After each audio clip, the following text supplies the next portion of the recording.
ವಿಜಯ ಕರ್ನಾಟಕ ವೀಕ್ಷಕರಿಗೆ ಸ್ವಾಗತ.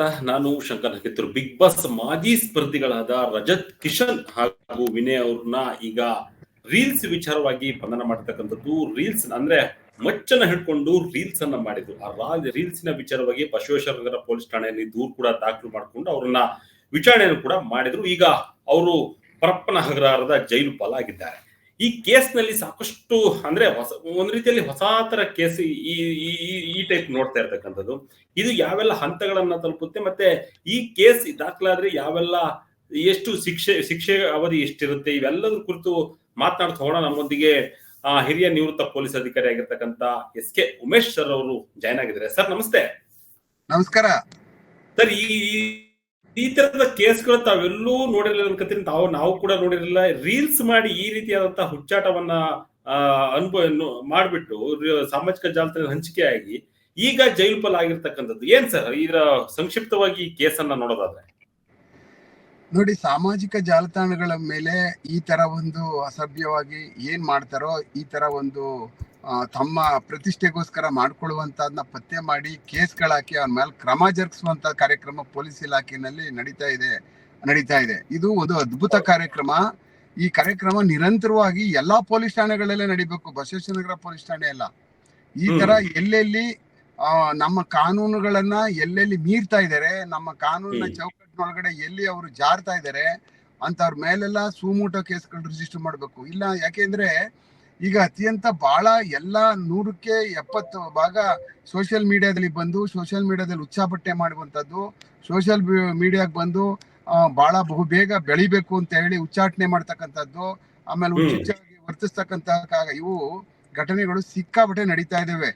ಆ ಕಾರಣಕ್ಕೋಸ್ಕರನೇ ಹೀಗೆ ಸುಮೋಟೋ ಕೇಸ್ಗಳನ್ನ ರಿಜಿಸ್ಟರ್ ಮಾಡ್ಬೇಕು, ತನಿಖೆ ಮಾಡ್ಬೇಕು. ಸುಳ್ಳಾದ್ರೆ ಸುಳ್ಳು ಅನ್ಬೇಕು, ನಿಜ ಆದ್ರೆ ನಿಜ ಮಾಡ್ಬೇಕು.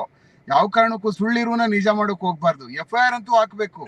ನೋಡಿ, ಒಬ್ಬ ಮನುಷ್ಯನ ಮೇಲೆ FIR ಆಗ್ತು ಅಂತಂದ್ರೆ ಅದು ಮುಕ್ತಾಯ ಆಗುವವರೆಗೂ ಅವ್ನಿಗೆ ಯಾವುದೇ ತರವಾದಂತ ಒಂದು ಪೊಲೀಸ್ ವರದಿ ಸರ್ಟಿಫಿಕೇಟ್ ಸಿಗುದಿಲ್ಲ. ಅವನ್ಗೆ ಒಂದು ಪೊಲೀಸ್ ಕ್ಲಿಯರೆನ್ಸ್ಗೆ ಎಲ್ಲಾ, ಈಗ ಸಣ್ಣದೊಂದು ಫ್ಯಾಕ್ಟ್ರಿನೂ ಸಹ, ಸಣ್ಣ ಪ್ರೈವೇಟ್ ಫ್ಯಾಕ್ಟ್ರಿಗಳು ಸಹ ಒಂದು ಪೊಲೀಸ್ ಡಿಪಾರ್ಟ್ಮೆಂಟ್ ಅವ್ರಿಗೆ ಕ್ಲಿಯರೆನ್ಸ್ ಸರ್ಟಿಫಿಕೇಟ್ ಕೇಳ್ತಾರೆ. ಆ ಕಾರಣಕ್ಕೆ ಈಗ ಏನಾಗುತ್ತೆ, ಆ ತರ ಕ್ಲಿಯರೆನ್ಸ್ ಬಂದಾಗ ಇವ್ರ ಮೇಲೆ ವ್ಯತಿರಿಕ್ತವಾದಂತ ರಿಪೋರ್ಟ್ಗಳು ಹೋಗಿ ಇವರು ಕೆಲಸ ಮತ್ತೆ ಸೇರ್ಬೇಕಾದಂತ ಕೆಲಸಗಳು ಕಳ್ಕೊಬಿಡ್ತಾರೆ.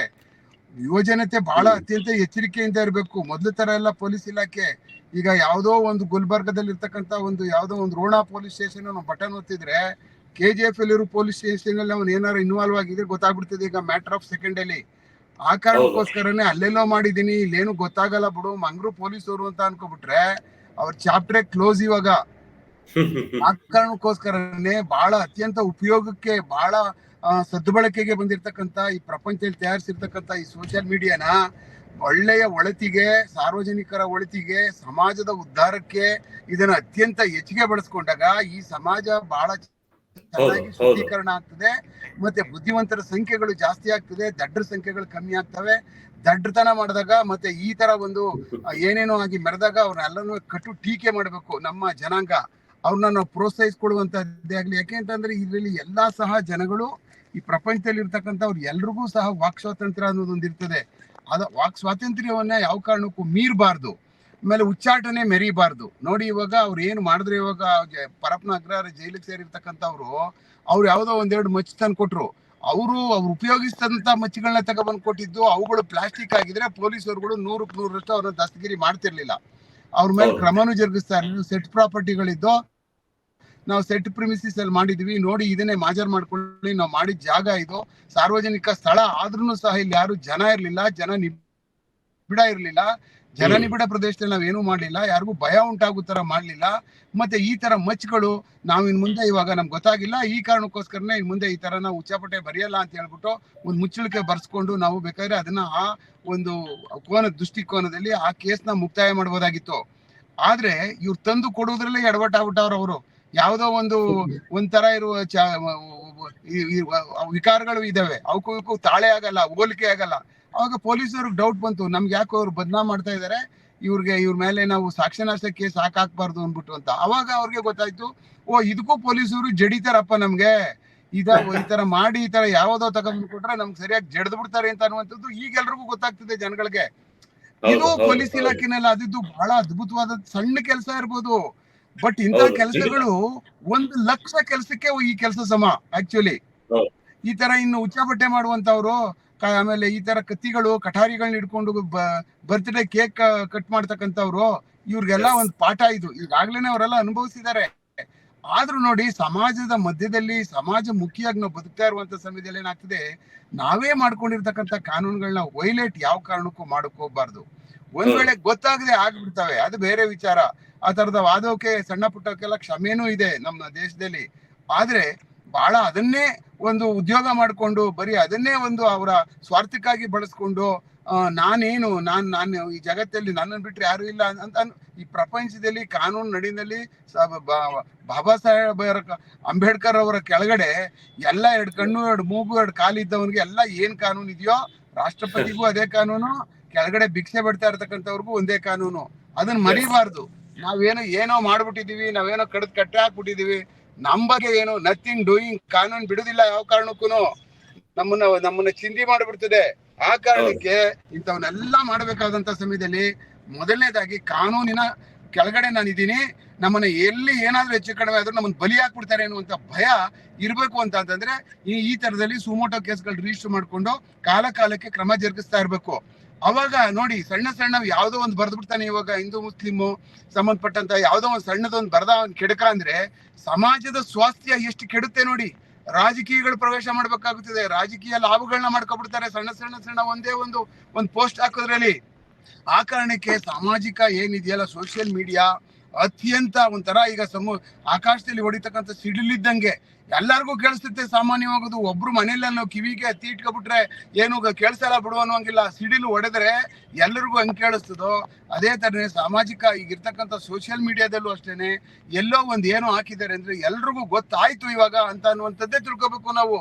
ಸುಮ್ನೆ ಎಲ್ಲ ಕೂತ್ಕೊಬಿಟ್ಟು ಬಿಲ್ದೊಳಗಡೆ ಅಡ್ಕೊಬಿಟ್ಟಿದ್ದೀನಿ ನಾನು ಹಿಡಿಯಲ್ಲ ಪೊಲೀಸ್ನವ್ರುಗಳು ಅಂತ ಏನಾರ ತಿಳ್ಕೊಂತು ಅಂತ ಮೂರ್ಖರಿಲ್ಲ. ಆ ಕಾರಣಕ್ಕೆ ನನ್ನ ಲೆಕ್ಕದಲ್ಲಿ ಈ 2025 ನಲ್ಲಿ ಏನಾದ್ರೂ ಒಂದು ಅದ್ಭುತವಾದಂತ ಏನಾದ್ರೂ ಕೆಲಸಗಳು ಮಾಡ್ತಾರೆ ಪೊಲೀಸರು ಅಂದ್ರೆ ಇಂಥ ಸಣ್ಣ ಕೇಸ್ಗಳು ಸಹ ನಿದರ್ಶನ ಪಾಠ ತರುಣ ಈ ತರ ಉಚ್ಚಾಪಟ್ಟೆ ಮಾಡಿರ್ತಕ್ಕಂಥವ್ರಿಗೆ. ಆ ಕಾರಣಕ್ಕೆ ಏನಾದ್ರೂ ಆ ತರ ಆದಾಗ ಬಂದು ಇಮಿಡಿಯೇಟ್ ಆಗಿ ಪೊಲೀಸರುಗಳ ಜೊತೆ ಈ ತರ ಆಗೋಗಿದೆ ಹಿಂಗಾಗಿದೆ ಅಂತ ಏನೇ ಮಾಡ್ಬೇಕಾದಾಗ್ಲೂ ಒಂದ್ಸಾರಿ ಯೋಚನೆ ಮಾಡ್ಬೇಕು. ಅವ್ರು ಗೊತ್ತಿದ್ ಮಾಡಿದಾರೋ ಗೊತ್ತಿಲ್ಲದೆ ಮಾಡಿದಾರೋ ಏನೋ ಗೊತ್ತಿಲ್ಲ, ಅವ್ರಿಗೆ ಮಾಡಿರೋರು. ಆದ್ರೂ ಮಾಡಿರುವಂತವ್ರನ್ನ ತಂದು ಕೊಟ್ಟಿದ್ರೆ ಪೊಲೀಸ್ನವ್ರು ಖಂಡಿತವಾಗ್ಲೂ ದಸ್ತಗಿರಿ ಮಾಡ್ತಾ ಇರ್ಲಿಲ್ಲ. ಈಗ ನಾನೇ ಒಬ್ಬ ಆಗಿದ್ದಿದ್ರೆ ನಾನು ಖಂಡಿತ ಮಾಡ್ತಾ ಇರ್ಲಿಲ್ಲ. ಯಾವ ವಿಸಿನಿಟಿಲಿ ಮಾಡಿದ್ದಾರೆ, ಯಾವ್ದಾದ್ರು ಏನಾದ್ರು ಶೂಟಿಂಗ್ ಏರಿಯಾದಲ್ಲಿ ಮಾಡಿದಾರ, ಮತ್ತೆ ಅದೇನಾದ್ರೂ ಸಾರ್ವಜನಿಕ ಸ್ಥಳದಲ್ಲಿ ಮಾಡಿದಾರ ಅಂತ ಅನ್ನೋದು ಮಾಜರ್ ಕಾಲದಲ್ಲೇ ನಮ್ಗೆ ಸತ್ಯ ಗೊತ್ತಾಗ್ಬಿಡ್ತದೆ. ಮತ್ತೆ ಅವ್ರು ತಂದು ಕೊಟ್ಟಂತ ಯಾವ ಸೆಟ್ ಪ್ರಾಪರ್ಟಿಗಳು ಅಂತ ತಂದು ಕೊಟ್ಟವು ಅವು ಸರಿಯಾಗಿದ್ದಿದ್ರೆ ಅದರಲ್ಲಿ ವಾರ್ನ್ ಮಾಡ್ಬಿಡೋರು ಪೊಲೀಸರು. ಅದಕ್ಕೋಸ್ಕರನೇ ಅವತ್ತು ನೋಟಿಸ್ ಕೊಟ್ಟು ಕಳಿಸಿದ್ದವ್ರನ್ನ, ನೀವು ಅದು ಏನಿದೆ ತೋರಿಸಿ ಮತ್ತೆ ಸೆಟ್ ಪ್ರಾಪರ್ಟಿ ತಗೊಂಡ್ ಬನ್ನಿ ಅಂತ. ಅವರು ಯಾವ್ದೋ ಸೆಟ್ ಪ್ರಾಪರ್ಟಿನ ಎಲ್ಲ ತೆಗೆದು ಎಲ್ಲ ಬಿಸಾಕ್ತಾರೆ. ಪೊಲೀಸವ್ರಿಗೆ ತಗೊಂಡೋಗಿ ಇವೆ ಅಂತ ಹೇಳ್ಬಿಟ್ಟು ಕೊಟ್ಬಿಟ್ರೆ, ಅವ್ರು ಮಂಗ್ರ ತರ ತಗೊಬಂದು ಕೊಟ್ಬಿಟ್ರೆ ಪೊಲೀಸವ್ರಂಗೆ ಇಸ್ಕೊಳಕ್ ಸಾಧ್ಯ ಆಗುದಿಲ್ಲ. ತಪ್ಪಲ್ವಾ ಹಂಗೆಲ್ಲ ಮಾಡುದು? ಈಗ ಪೊಲೀಸವ್ರು ಅನ್ಕೋತಾರೆ ಒರಿಜಿನಲ್ ಅನ್ಕೋತಾರೆ ತಂದು ಕೊಡುವವರ್ಗುನು. ಆ ಕಾರಣಕ್ಕೆ ಈ ತರ ಯಾವ ಕಾರಣಕ್ಕೂ ಮಾಡ್ಕೊಂಡು ಕ್ರಿಮಿನಲ್ ಕೇಸ್ ಹಾಕ್ಸ್ಕೊಂಡು ಸುಮ್ಮನೆ ಇನ್ನು 4-5 ವರ್ಷ ಸುಮ್ಮನೆ ಹೋಗಿ ಕೈಕಟ್ಟೆ ಕಟ್ಕೊಂಡು ನಿಂತ್ಕೋಬೇಕಾ ಬಾಕ್ಸ್ ಒಳಗಡೆ. ಎಲ್ಲಾ ನೋಡ್ತಾರೆ, ಕೋರ್ಟಲ್ಲಿ ಇರೋರೆಲ್ಲ ಹಿಂಗ್ ನೋಡ್ತಾ ಇರ್ತಾರೆ, ಏನೋ ಮಾಡೋರು ಮಾಡಬಾರ್ದ ಕಣೋ ಒಳಗ್ ನಿಂತವ್ರೆ ಅಂತಾರೆ. ಯಾತಕ್ ಬೇಕಿದೆ ಹೇಳಿ? ಮತ್ತೆ ನಾವು ನೋಡಿದೀವಲ್ಲ, ನೀವು ನೋಡಿದಾರಲ್ಲ ಕ್ರಿಮಿನಲ್ ಕೋರ್ಟ್ ಕಟ್ಕಟ್ಲೆ ಒಳಗಡೆ ನಿಂತ್ಕೋಬೇಕಾದ್ರೆ ಅದೆಲ್ಲ ಬಿಗಿಯಾಗಿ ಆ ಕಡೆ ಈ ಕಡೆ ಯಾರು ನೋಡ್ತಾರ ಅನ್ಬಿಟ್ಟು ಒಳಗತ್ತಾರೆ ಬಾಕ್ಸ್ಗೆ. ಅಷ್ಟೇ ಸಾಕು ಪನಿಷ್ಮೆಂಟ್, ಬೇರೆ ಪನಿಷ್ಮೆಂಟ್ ಬೇಕಾಗಿಲ್ಲ. ಅಷ್ಟೇ ಸಾಕು. ಸಾರ್ವಜನಿಕರ ಮಧ್ಯೆ ನಾನು ತಪ್ಪು ಮಾಡಿದ್ದೀನಿ ಅಂತ ಕೈಕಟ್ಟೆ ಕಟ್ಕೊಂಡು ನಿಂತ್ಕೊಡುವಂತದ್ದು ಇದೆಯಲ್ಲ, ದಟ್ ಈಸ್ ದ ಇದು punishment is more than any punishment ಅದು. ಆ ಕಾರಣಕ್ಕೆ ದಯಮಾಡಿ ಈ ತರದೆಲ್ಲ ಮಾಡ್ಬೇಕು. ಹೌದೌದು, ಬಹಳ ಅತ್ಯಂತ ಎಚ್ಚರಿಕೆಯಿಂದ ಮಾಡ್ಬೇಕು. ಬಹಳ ಒಳ್ಳೆ ಮಾತು ಹೇಳಿದ್ರಿ ಸರ್. ಈ ಒಂದು ಘಟನೆ ಈ ಒಂದು ಮಟ್ಟಿಗೆ ಒಂದು ಇನ್ವೆಸ್ಟಿಗೇಷನ್ ನಡೀತಿರ್ತಕ್ಕಂಥದ್ದು ಬಹಳಷ್ಟು ಜನರಿಗೆ ಒಂದೊಳ್ಳೆ ಸಂದೇಶ. ಅಂದ್ರೆ ಸಾರ್ವಜನಿಕವಾಗಿ ಸಮಾಜಕ್ಕೆ ಯಾವ ಒಂದು ಸಂದೇಶವನ್ನು ಕೊಡಬೇಕು, ಮತ್ತೆ ಯಾವ ರೀತಿಯಾಗಿ ಸಾಮಾಜಿಕ ಜಾಲತಾಣವನ್ನು ಬಳಕೆ ಮಾಡ್ಕೋಬೇಕು, ಇದೆಲ್ಲವೂ ಕೂಡ ಬಹಳ ಅರಿವಿಗೆ ಬರುತ್ತೆ. ಸರಿ, ಈ ಒಂದು ಸಾಕ್ಷಿನಾಶ ಏನಾದ್ರು ಕೇಸ್ ದಾಖಲಾದಂತ ಸಂದರ್ಭದಲ್ಲಿ ಈ ಇಬ್ಬರಿಗೂ ಕೂಡ ಶಿಕ್ಷೆ ಪ್ರಮಾಣ ಆಗುತ್ತೆ ಸರ್? ಒಂದು ಶಿಕ್ಷೆ ಪ್ರಮಾಣ ಆಗ್ಬೋದಾ? ನೋಡಿ, ನಮ್ಮ ದೇಶದ ಕಾನೂನುಗಳಲ್ಲಿ, ನಮ್ಮ ಈ ತರ ಕಾನೂನುಗಳಲ್ಲಿ ಶಿಕ್ಷೆಯ ಪ್ರಮಾಣ ಅತೀವ ಕಡಿಮೆ, ಬಹಳ ಕಮ್ಮಿ. ನಮ್ಮಲ್ಲಿ ಯಾವತ್ತೂ ಈ ತರ ಶಿಕ್ಷೆಗಳಾಗ್ತಕ್ಕಂಥದ್ದು ಬಹಳ ಕಮ್ಮಿ ಆಗುದಿಲ್ಲ. ಯಾಕೆಂದ್ರೆ ಸಾಕ್ಷ್ಯಾಧಾರಗಳ ಕೊರತೆ ಆಗ್ಬಿಡ್ತದೆ. ಕೊನೆಗೆ ನಾವು ಮಾಡಿರ್ತಕ್ಕಂಥ ಸಾಕ್ಷಿಗಳು ಸಿಗಲ್ಲ, ಸಾಕ್ಷಿಗಳು ಬಂದ್ರು ಅವ್ರು ಹೇಳಲ್ಲ, ಇವರೆಲ್ಲ ಪ್ರಭಾವಿಗಳಿರ್ತಾರೆ. ಆ ಕಾರಣಕ್ಕೆ ಇವೆಲ್ಲ ಶಿಕ್ಷೆ ನಗಣ್ಯ. ಬಟ್ ಈಗಿನ ಪರಿಸ್ಥಿತಿನಲ್ಲಿ ದಸ್ತಗಿರಿ ಮಾಡಿ ಕರ್ಕೊಂಡೋಗಿ ಅವ್ರನ್ನ ಪ್ರೊಡ್ಯೂಸ್ ಮಾಡುವ, ಅವ್ರು ಈಚೆ ಬರುವಂತದ್ದೇ ಇರ್ತದಲ್ಲ, ನನ್ನ ಲೆಕ್ಕ ಇದೇ ಶಿಕ್ಷೆ, ಬೇರೆ ಇನ್ಯಾವ್ದು ಶಿಕ್ಷೆ ಇಲ್ಲ ನಮ್ಮಲ್ಲಿ. ಇವೆಲ್ಲ ಸಣ್ಣ ಅಫೆನ್ಸ್ಗಳು, ಬಹಳ ಚಿಕ್ಕವು. ಆ ಕಾರಣಕ್ಕೋಸ್ಕರನೇ ಇದನ್ನ ಬಿಡಿಸ್ಕೊಳ್ಳೋಕೆ ಈ ನೆಕ್ಸ್ಟ್ ಏನೇ ಕಾರ್ಯಕ್ರಮ ಎಂತದ್ದೇ ಇದ್ರು ಅವತ್ತು ಹೋಗ್ಲೇಬೇಕಲ್ಲ ಕೋರ್ಟ್ಗೆ. ಇಲ್ಲಾಂದ್ರೆ ವಾರೆಂಟ್ ಬರ್ತದೆ, ಪೊಲೀಸರು ಮನೆ ಹತ್ರ ಬರ್ತಾರೆ, ಇಟ್ಕೊಂಡು ಕರ್ಕೊಂಡು ಹೋಗ್ತಾರೆ. ದೊಡ್ಡ ಕಾರ್ಯ ಇದು, ಆ ಶಿಕ್ಷೆನೇ ದೊಡ್ಡದು. ಏನು ಕೆಲಸ ಮಾಡೋಂಗಿಲ್ಲ, ಕೋರ್ಟ್ ಅಲ್ಲಿ ಬಂದು ಕೈ ಕಟ್ಟೆ ಕಟ್ಕೊಂಡು ನಿಂತ್ಕೋಬೇಕು. ಅವತ್ತು ಬೇರೆ ಏನು ಅರ್ಜೆಂಟ್ ಕೆಲಸ ಇದೆ ಅಂದ್ರೆ ಅವತ್ತೊಂದ್ ದಿವಸ ಇದಕ್ಕೋಸ್ಕರನೇ ಮೀಸಲಿಡ್ಬೇಕು. ಇವೆಲ್ಲ ಬಹಳ ಕಷ್ಟ ಇರ್ತದೆ. ಇಲಾಖೆ ಪೊಲೀಸ್ ಇದ್ರ ಜೊತೆ ಕೋರ್ಟ್ ಜೊತೆ ಒಡನಾಟ ಮಾಡ್ಬೇಕಾದಂತ ಸಮಯದಲ್ಲಿ. ಆ ಕಾರಣಕ್ಕೆ ಇವು ಏನೇ ಮಾಡ್ಬೇಕಾದಾಗ್ಲೇ ಆಗ್ಲಿ, ಮಾತಾಡ್ಬೇಕಾದಾಗ್ಲಿ, ಯಾರ್ಯಾರ ಆಗ್ಲಿ, ಸೋಷಿಯಲ್ ಮೀಡಿಯಾದಲ್ಲಿ ಬೈದೇ ಆಗ್ಲಿ, ಕಾಮೆಂಟ್ ಮಾಡೋದೇ ಆಗ್ಲಿ ಮಾಡಿದ್ರೆ ಇವಾಗ ತುಂಬಾ ತೊಂದರೆಗಳಾಗ್ತವೆ. ಸಿಕ್ಕಾಪಟ್ಟೆ ಕೇಸ್ಗಳು ರಿಜಿಸ್ಟರ್ ಮಾಡಿಸ್ಕೋತಾರೆ. ಆಮೇಲೆ ಇವರು FIR ಗಳು ಅವ್ರಿಗೆ ಕೊನೆಗೆ ಎಷ್ಟು ಆಗಿದಾವೆ ಅನ್ನೋದೇ ಗೊತ್ತಾಗಲ್ಲ. ಇವಾಗ ಅಷ್ಟೊಂದು FIR ಮಾಡಿಸ್ಬಿಡ್ತಾರೆ ಜನ ಕೋರ್ಟ್ಗಳಲ್ಲಿ, ಮತ್ತೆ ನೇರಕ್ಕೆ ಪೊಲೀಸ್ ಠಾಣೆಗಳಲ್ಲಿ. ಮೊದ್ಲಿತ್ತಾರ ಅಲ್ಲ ಈಗ. ಆ ಕಾರಣಕ್ಕೆ ಸುಮ್ನೆ ಎಲ್ಲೋ ಮೂಲೆಯಲ್ಲಿ ಕೂತ್ಕೊಬಿಟ್ಟಿದ್ದೀನಿ, ಬಿಲ್ಲದಲ್ಲಿ ನಾನು ಬೆಟ್ಟದಲ್ಲಿ ಕೂತ್ಕೊಬಿಟ್ಟಿದ್ದೀನಿ, ಏನು ಗೊತ್ತಾಗಲ್ಲ ಅಂತ ಏನಾರು ಅಂದ್ರೆ ಒಂದ್ ದಿವಸ ಹಿಡ್ಕೊಂಡೋಗಿ ಎತ್ಕೊಂಡೋಗಿ ರಪ್ ಅಂತ ಒಳಗಾಕ್ಬಿಡ್ತಾರೆ ಕೇಸಲ್ಲಿ. ಸರ್, ಇಲ್ಲಿ ನೋಡಿ, ನಾವು ಕೂಡ ಬಹಳ 2-3 ದಿನಗಳಿಂದ ಕೂಡ ನೋಡ್ತಾ ಇದ್ವಿ, ಈ ಇಬ್ಬರು ಕೂಡ ಒಂದು ರೀಲ್ಸ್ ಅನ್ನು ಹಂಚ್ಕೊಂಡ್ರು, ಅದು ಸಪರೇಟ್ ಆದ ವಿಚಾರ. ಸರಿ, ಮಚ್ಚು ವಿಚಾರ ನಾವು ಮಾತಾಡ್ತಿದ್ವಿ. ಯಾಕೆಂತ ಹೇಳಿದ್ರೆ ಬದಲಾವಣೆ ವ್ಯತ್ಯಾಸಗಳು ಎಷ್ಟಿತ್ತು ಅಂತ ಹೇಳಿ. ಈ ಪೊಲೀಸ್ ಇದು ಇಲಾಖೆ ಇವ್ರಿಗೂ ಗೊತ್ತಾಗ್ಲಿಲ್ವಾ ಅಂತ ಅಂದ್ರೆ ನೋಡಿ ಎಷ್ಟು ವ್ಯತ್ಯಾಸ ಇದೆ ಅಂದ್ರೆ, ಫೋಟೋದಲ್ಲಿ ಇರ್ತಕ್ಕಂಥದ್ದು ಮತ್ತೆ ವಶಪಡಿಸ್ಕೊಂಡಿರ್ತಕ್ಕಂಥದ್ದು ಕೂಡ ಬಹಳಷ್ಟು ಸಾಮಾನ್ಯ ಜನರಿಗೂ ಗೊತ್ತಾಗ್ಬಿಡುತ್ತೆ. ಈ ಒಂದು ವಶಪಡಿಸ್ಕೊಂಡಿರ್ತಕ್ಕಂಥ ಮಚ್ಚು ಇದಲ್ಲ ಅನ್ನೋದು. ಅಂದ್ರೆ ಅದು ಒಂದು ವರ್ಗಕ್ಕೂ ಒಂದು ಗಮನಕ್ಕೆ ಬರ್ಲಿಲ್ವಾ ಅಂತ. ಇಲ್ಲ, ಪೊಲೀಸ್ ಠಾಣೆಯಲ್ಲಿ ಏನಾಗುತ್ತೆ, ಅವರು ಸುಮೋಟೋ ಕೇಸ್ ರಿಜಿಸ್ಟರ್ ಮಾಡ್ಕೊಂಡಿದ್ದಾರೆ. ಈ ತರ ಸೋಷಿಯಲ್ ಮೀಡಿಯಾದಲ್ಲಿ ಬಂದಂತದಕ್ಕೆ ಸಂಬಂಧಪಟ್ಟಾಗೆ ಒಂದು ಕೇಸ್ ರಿಜಿಸ್ಟರ್ ಮಾಡ್ಕೋತಾರೆ. ಮಾಡ್ಕೊಂಡು ಆದ್ಮೇಲೆ ಅವ್ರಿಗೊಂದು ನೋಟಿಸ್ ಕೊಡ್ತಾರೆ. ನೋಟಿಸ್ ಕೊಟ್ಟಾದ್ಮೇಲೆ ಇದು ಯಾವ್ದು ಈ ತರ ಅಪ್ಲೋಡ್ ಮಾಡಿದಿರಿ, ಇದು ನೀವು ಕಾನೂನು ವಿರುದ್ಧವಾದಂತ ಕೆಲಸ ಮಾಡಿದಿರಿ ನೀವು ಅಂತ ಹೇಳಿದಾಗ ಅವಾಗ ಅವ್ರಿಗೆ ಒಂದು ಆಪ್ಷನ್ ಕೊಡ್ತಾರೆ.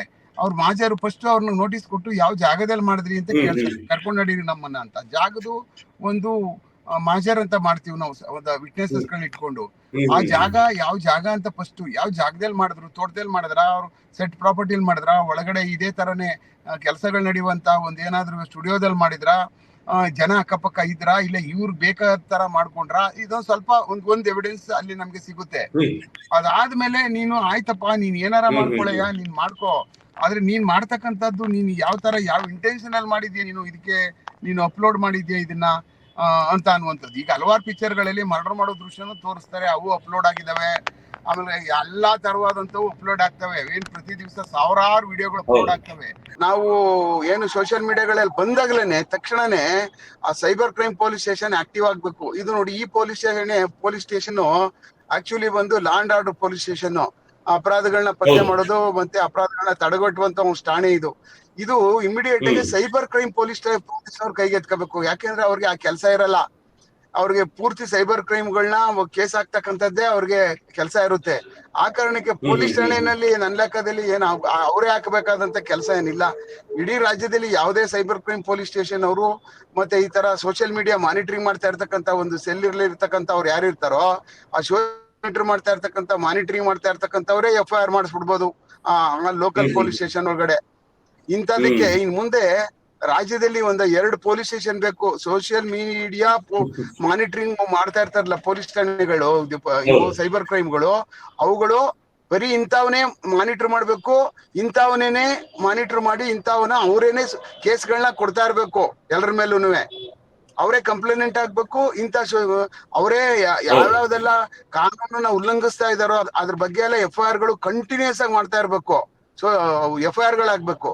ಅವಾಗ FIR ಗಳಾಗ್ತಾ ಇದ್ದು, ನೋಟಿಸ್ ಗಳು ಕೊಡ್ತಾ ಇದ್ದು, ಅವ್ನ ಕರೆಸ್ತಾ ಇದ್ದು, ವಿಚಾರಣೆ ಮಾಡ್ತಾ ಇದ್ದಾಗ ಏನಾಗುತ್ತೆ ಅಂದ್ರೆ ಅವಾಗ ಆಟೋಮೆಟಿಕ್ ಆಗಿ ದಾರಿಗೆ ಬಂದ್ಬಿಡ್ತಾರೆ. ಕೆಲವಷ್ಟೆಲ್ಲ ಎಲ್ಲೋ ಬಿಲ್ದಲ್ಲಿ ಕೂತ್ಕೊಂಡು, ಗೊತ್ತಲ್ಲ ನಿಮಗೆ, ಸೂರ್ಯನ ಕಿರಣನೇ ನೋಡಲ್ರು ಕೆಲವು ಜನ, ಗಾಂಜಾ ಹೊಡ್ಕೊಂಡು ಒಳಗಡೆ ಕೂತ್ಕೊಂಡು ಮಾಡಬಾರ್ದು ಮಾಡ್ತಾ ಇರ್ತಾರೆ. ಅಂತವ್ರಿಗೆಲ್ಲ ಬಲಿ ಹಾಕ್ಬೇಕು ಅಂತಂದ್ರೆ ಬಹಳ ರೆಗ್ಯುಲರ್ ಆಗಿ ಪೊಲೀಸ್ ಠಾಣೆಯಲ್ಲಿ ಡೈರೆಕ್ಟ್ FIR ಗೆ ಕಾಗ್ನಿಜಿಬಲ್ ಕೇಸ್ ಆಗಿ FIR ಗಳೇ ಆಗ್ಬೇಕು. ಏನೋ ನೋಟಿಸ್ ಕೊಟ್ಟೋ ಅದು ಕೊಟ್ಟೋ ಅವ್ರನ್ನ ಕರ್ಸಿ ನಥಿಂಗ್ ಡೂಯಿಂಗ್ ಹಂಗ ಆಗ್ಬಾರ್ದು. FIR ಗಳೇ ಆಗ್ಬೇಕು, ತನಿಖೆ ಆಗ್ಬೇಕು. ತನಿಖೆನಲ್ಲಿ ಏನಿದೆಯೋ ಮಾಡ್ಬೇಕು, ಚಾರ್ಜ್ ಶೀಟ್ ಹಾಕ್ಬೇಕು ಇದರಲ್ಲಿ. ಎಸ್ ನಾನು ನಿನ್ನೆ ಕೂಡ ಅಬ್ಸರ್ವ್ ಮಾಡ್ತಾ ಇದ್ದೆ, ಇವರಿಗೆ ಸ್ಟೇಷನ್ ಬೇಲ್ ಆಗುತ್ತೆ, ಬಿಡುಗಡೆ ಆಗ್ತಾರೆ, ಮನೆ ಹೋಗ್ತಾರೆ. ಬೆಳಿಗ್ಗೆ 10 ಸ್ಟೇಷನ್ ವಿಚಾರಣೆಗೆ ಕರೆದಿರ್ತಾರೆ, ಆದ್ರೆ 10 ಹಾಜರಾಗಲ್ಲ.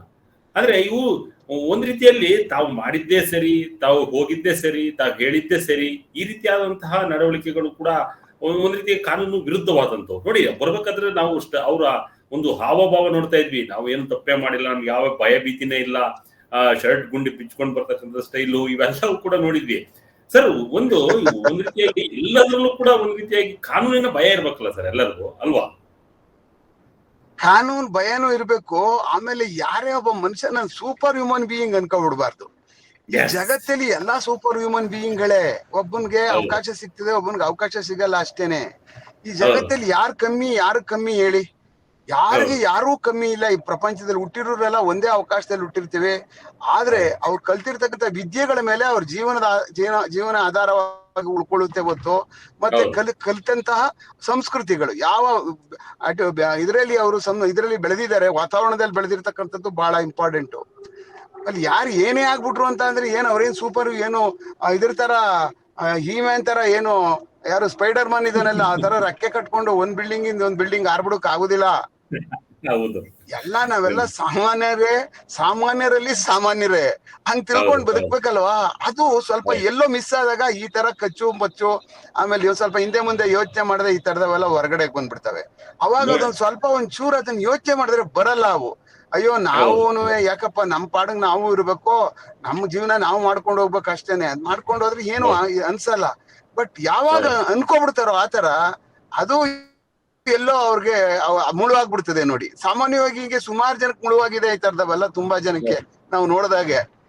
ಅದರಿಂದ ಇಂಥವೆಲ್ಲನೂ ಈಗ ಬರ್ತಾ ಇರ್ತಕ್ಕಂಥ ಹೊಸ ಪೀಳಿಗೆ ತರುಣರು ಏನಿದಾರೋ ಅದನ್ನ ಬಹಳ ಅತ್ಯಂತ ಹೆಚ್ಚಿಟ್ಟು ಸಾವಧಾನ ಆಗ್ಬೇಕಲ್ಲ. ಒಬ್ಬ ಮನುಷ್ಯ ಮೇಲಕ್ಕೆ ಹೋಗ್ತಾ ಇದ್ದಂಗೆನೆ ಆ ಮನುಷ್ಯನ ಗುಣಗಳು ಬದಲಾವಣೆ ಆಗ್ಬೇಕು. ಮತ್ತೆ ಆ ಮನುಷ್ಯ ಬಹಳ ಅತ್ಯಂತ ಎತ್ತರಕ್ಕೆ ಬೆಳಿಬೇಕು ಅಂತಾದ್ರೆ ಆ ಮನುಷ್ಯ ಅತ್ಯಂತ ಸೌಮ್ಯ ಸಂವಾದವನಾದ್ರೆ ಮಾತ್ರ ಸಾಧ್ಯ ಈ ಜಗತ್ತಲ್ಲಿ ಆಗೋಕ್ ಸಾಧ್ಯ.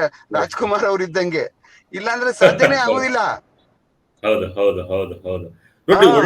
ಯಾವಾಗ ಅವರ ಗುಣಗಳು, ಅವರ ಖ್ಯಾತಿ, ಅವರ ಪಬ್ಲಿಸಿಟಿಗಳು ಮೇಲೆ ಕೇರ್ತಾ ಇದ್ದಂಗೆನೆ ಅವರಲ್ಲಿ ಅತ್ಯಂತ ಹೆಚ್ಚಿಗೆ ಸೌಮ್ಯ ಸ್ವಭಾವ ಗುಣಗಳು ಅವರಲ್ಲಿ ರೂಢಿಸ್ಕೊಂಡ್ಬಿಟ್ರೆ ಅವ್ರು ಅತ್ಯಂತ ಬೇಗ ಎತ್ತರಕ್ಕೆ ಬೆಳಿಕ್ ಸಾಧ್ಯ ಆಗ್ತದೆ. ಅದು ಮಾಡ್ಕೊಳಕ್ ಆಗಲ್ಲ ಅವ್ರ ಕೈಯಲ್ಲಿ. ಅದನ್ನ ಅವಾಗ ಏನ್ ಮಾಡ್ಬಿಡ್ತಾರೆ, ಇಂಥವೆಲ್ಲ ಇನ್ನೂ ಏನೋ ಆಗ್ತದೆ ಬಿಡು, ನಾವ್ ಮಾಡಿದ್ರೆ ಏನೆಲ್ಲ ನಡೀತದೆ ಬಿಡು ಅಂತ ಅನ್ನುವಂತ ಒಂದು ಉಚ್ಚಾಪಟ್ಟೆ ಮನಸ್ಸು ಯಾವಾಗ ಮನುಷ್ಯನ್ಗೆ ಬರ್ತದೋ ಈ ತರದೆಲ್ಲ ಕಾರ್ಯಕ್ರಮಕ್ಕೆ ಸಿಗಾಕಬಿಟ್ಟು ತೊಂದ್ರೆ ತಗೊಳಕಾಗ್ಬಿಡ್ತಾರೆ. ಬಟ್ ಇದೊಂದು ಬಹಳ ಒಳ್ಳೆ ಕೇಸು. ಇದು ನಿಜವಾಗ್ಲೂ ಇದು ಮೊದಲ ಅವರು ಚಂದನ್ ಅವ್ರು ಕೇಸ್ ಮಾಡಿದ್ರು, ಒಂದು ಮರ್ಡರ್ ಕೇಸು. ಅದು ಮರ್ಡರ್ ಕೇಸು, ಅದು ರೊಟೀನ್ ಮರ್ಡರ್ ಕೇಸ್ ಬಿಡಿ. ಅದು ಅದೇನು ಎಲ್ರು ಮಾಡ್ತಾರೆ. ಬಟ್ ಈ ಕೇಸ್ ಇದೆಯಲ್ಲ, ಇದು ಎಲ್ರು ಮಾಡೋದಿಲ್ಲ ಇದು. ಯಾಕೆಂದ್ರೆ ಇದೊಂದ್ ಸ್ವಲ್ಪ ಕೆಲಸ ತಗೊಳುತ್ತೆ, ಸಾರ್ವಜನಿಕರುಗಳ ವಿರುದ್ಧ ಆಗ್ಬಿಟ್ಟತ್ತಪ್ಪ ಅಂತ ಭಯ ಬೀಳ್ತಾರೆ ಪೊಲೀಸ್ನವ್ರುಗಳು. ಆದ್ರೆ ಯಾವ್ದು ಹಿಂದೆ ಮುಂದೆ ನೋಡಿದ್ರೆ ನಮ್ಮ ಚಂದನ್ ಅವ್ರ ACP ಅವರು, ವಿಜಯನಗರ ನಮ್ಮ ಬಸವೇಶ್ವರ ಇನ್ಸ್ಪೆಕ್ಟ್ರು ಇದು ಸರಿಯಾಗಿ ಒಳ್ಳೆ ಲಕ್ಷಕ್ಕೊಂದು ಕೇಸ್ ಮಾಡಾರೆ. ಅವ್ರಿಗೆ ಹ್ಯಾಟ್ಸ್ ಅಪ್ ಮಾತ್ರ. ಅವ್ರ ಈ ತರ ಕೇಸ್ ಮಾಡ್ಬೇಕು, ಸುಳ್ಳಾದ್ರೆ ಸುಳ್ಳು ಬರಿಬೇಕು, ನಿಜ ಆದ್ರೆ ನಿಜಾನು ಬರಿಬೇಕು, ಯಾರು ಒತ್ತಡಕ್ಕೂ ಮಣಿಬಾರ್ದಷ್ಟೇ. ಸರ್, ಖಂಡಿತ ಒಳ್ಳೆ ಮಾತು ಹೇಳಿದ್ರೆ ಸರ್. ಯಾರು ಒತ್ತಡಕ್ಕೂ ಮಣಿಬಾರ್ದು. ಇಲ್ಲಿ ನೋಡಿ, ಒಳ್ಳೆ ಕಾರ್ಯಕ್ರಮಗಳನ್ನ ಅವರಿಗೆ ಒಳ್ಳೆ ವೇದಿಕೆ ಸೃಷ್ಟಿ ಮಾಡಿಕೊಟ್ಟಿತ್ತು. ಮುಂದೆ ಜೀವನವನ್ನು ರೂಪಿಸ್ಲಿಕ್ಕೆ ಬಿಗ್ ಬಾಸ್ ನಂತಹ ಒಳ್ಳೆ ವೇದಿಕೆ, ಅದರಲ್ಲಿ ಇವರು ಭಾಗಿಯಾಗಿ ಒಳ್ಳೆ ನೇಮನ್ನ ಪಡ್ಕೊಂಡಿದ್ರು. ಈ ರೀತಿಯಾದಂತ ನೋಡಿ, ಅವರು ರಜತ್ ಕೂಡ ದರ್ಶನ್ ಫ್ಯಾನ್ ಬೇರೆ. ದರ್ಶನ್ ರವರ ಪ್ಯಾಂಟ್ ನೀವು ತಾವು ಸಹ ಗಮನಿಸಿದ್ರಿ ಅನ್ಸುತ್ತೆ. ಆ ಪ್ಯಾಂಟ್ ಪೂರ್ತಿ ಅವರ ಚಿತ್ರಗಳ ಹೆಸರನ್ನೇ ಹಾಕೊಂಡು ಆ ಸ್ಟೈಲ್ ಅನ್ನ ಮಾಡಿರ್ತಕ್ಕಂಥದ್ದು. ಈಗ ಆಲ್ರೆಡಿ ದರ್ಶನ್ ರವರು ಒಂದು ಕೇಸ್, ಮತ್ತೆ ಅವರ ಈ ರೀತಿಯಾದಂತಹ ಒಂದು ರಜತ್ ರವರ ಮೇಲೆ ಬಂದಿರ್ತಕ್ಕಂಥದ್ದು. ಅದೇ ಏನೋ ಪ್ಯಾಂಟ್ ಮೇಲೆ ಬರ್ಕೊಂಡಿರೋದೇ ಎಳ್ಕೊಟ್ಟೋಗ್ಬಿಡ್ತಾ ಏನೋ ಗೊತ್ತಾಗ್ತಾ ಇಲ್ಲ.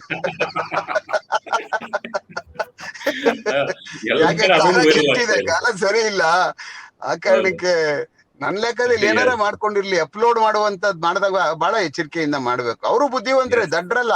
ಬಟ್ ಎಲ್ಲೋ ಸ್ವಲ್ಪ ಎಡವಟ್ಟಾಗ್ಬಿಡ್ತಾರೆ ಒಂದೊಂದ್ಸಾರಿ. ಅದು ಅಂದಾಗ ತಕ್ಷಣನೇ ಸರಿ ಮಾಡ್ಕೋಬೇಕು ಅಂದಾಗ ಅದನ್ನ ಡಿಲೀಟ್ ಮಾಡುವಂತದ್ದು, ಇಲ್ಲ ತಕ್ಷಣನೇ ನಾವು ಆ ಸೆಟ್ ಏನ್ ಯೂಸ್ ಮಾಡಿದ್ದು ಆ ಪ್ರಾಪರ್ಟಿ ಇಟ್ಕೋಬೇಕಪ್ಪ, ನಾಳೆ ದಿವಸ ನಮ್ಗೆ ತೊಂದರೆ ಆಗ್ಬಿಡುತ್ತೆ. ಸ್ವಲ್ಪ ಮಿನಿಮಮ್ ಕಾಮನ್ ಸೆನ್ಸ್ ಬೇಕು. ಏನೇ ಮಾಡ್ಲಿ ಅದ್ರ ಜೊತೆನಲ್ಲಿ ಅದನ್ನು ಇಟ್ಕೋಬೇಕಲ್ಲ. ನಾವು ಡಿಫೆನ್ಸ್ ಮಾಡ್ಕೊಳ್ಳೋಕೋಸ್ಕರ ನಾವು ಅದನ್ನ ಮಾಡ್ಕೋಬೇಕಲ್ಲ. ಪೊಲೀಸವ್ರು ಏನ್ ರಾಕ್ಷಸರಲ್ಲ, ಯಾಕೆ ಬಿದ್ಬಿಟ್ಟು ಮೈ ಮೇಲೆ ಬಿದ್ಬಿಟ್ಟು ಬೇಕಾದವ್ನ ಇಟ್ಕೊಂಡೋಗಿ ಜೈಲಿಗೆ ಕಳ್ಸ್ಬಿಡೋಕೆ ನಮ್ಗೇನ್ ಬೇರೆ ಕೆಲಸ ಇಲ್ಲ ಅಂತಲ್ಲ.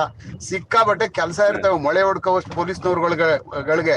ಗಂಡ ಹೆಂಡತಿ ಜಗಳ ಬಿಡಿಸೋಷ್ಟೊತ್ತಿಗೆ ಇನ್ಸ್ಪೆಕ್ಟರ್ ಹುಚ್ಚಾಗೋಯ್ತಾನೆ ಸಾಯಂಕಾಲದಷ್ಟೊತ್ತಿಗೆ. ಅಷ್ಟು ಕೇಸ್ಗಳು ಬರ್ತವೆ. ಗಂಡ ಹೆಂಡ್ತಿರ್ ಜಗಳ ಮಾಡ್ಕೊಂಡು ಪೊಲೀಸ್ ಠಾಣೆಗೆ ಬಂದು ಲೈನ್ ಆಗಿ ಕುಂತಿರ್ತಾರ ಅವ್ರು. ಕೆಲವು ಜನ ಎದ್ದೆ ಹೊಟ್ಟೈತಾರೆ, ಅವ್ರು ಸುಸ್ತಾಗ್ಬಿಟ್ಟು ಕರೀದಿಲ್ಲ ನಾವು. ಕೆಲವು ಜನ ಗಂಡ ಹೆಂಡ್ತಿರ್ನ ಆಚೆ ಬಂದು ಗಲಾಟೆ ಮಾಡ್ಕೊಂಡು ಕುಂತಿರೋರ್ನ ಕಾಯ್ದು ಕಾಯ್ದು ಕಾಯ್ದು ಅವರೇ ರಾಜಿ ಮಾಡ್ಕೊಂಡು ಹೊಟ್ಟೋಗ್ಬಿಡ್ತಾರೆ. ಓ ಇದು ಯಾಕ ಪರಿಸ್ಥಿತಿ, ಕೂರ್ಸ್ಬಿಡೋದು. ಬರ್ತಾರೆ ಬರ್ತಾರೆ ಬರ್ತಾರೆ ಅಂತ ಇವಳು ನೋಡುದು, ಇವ್ನು ಅವಳು ನೋಡುದು, ನೋಡಿ ನೋಡಿ ನೋಡಿ ಇಬ್ರು ರಾಜಿ ಮಾಡ್ಕೊಂಡೋಗಿರುವಂತ ಸುಮಾರು ಕೇಸ್ ನೋಡಿದೀವಿ. ಹಾಗೆ ಇವು ಅಷ್ಟೇನೆ ಬಹಳ ಇನ್ ಮುಂದೆ ಈ ತರದವೆಲ್ಲ ನೀವು ಮಾಡಿ ಮಾಡ್ಕೊಳ್ಳುವಂತದ್ದು ಖಂಡಿತ ಮಾಡಬಾರ್ದು. ಏನೋ ಒಂದ್ ಆಗೋಗ್ಬಿಟ್ಟಿದೆ, ಸರಿ ಮಾಡ್ಕೊಂಡು ಹೋಗ್ಬೇಕು ಇವರೆಲ್ಲ. Thank you sir. ಇಷ್ಟೊತ್ತು ವಿಜಯ ಇನ್ನು ಹಿಂದೆ ಒಂದ್ ಹಗರಣದಲ್ಲಿ ನೋಡಿದ್ವಿ ನಾವು, ಜೈಲೊಳಗಡೆ ಇದ್ರೊಳಗಡೆ ಬಿಗ್ ಬಾಸ್ ಅಲ್ಲಿ ಕೂತಿದಾಗ ಹುಲಿ ಉಗುರ್ ಕತೆ. ಈಗಾಗಲೇ ಹುಲಿ ಉಗುರೇ ಹಾಕೊಂಡು ಕತ್ನ ಹಂಗೆ ಇಸ್ಬಿಡ್ತು ಬಿಗ್ ಬಾಸ್ಲಿ, ಹೌದಲ್ವಾ? ಹಂಗೆ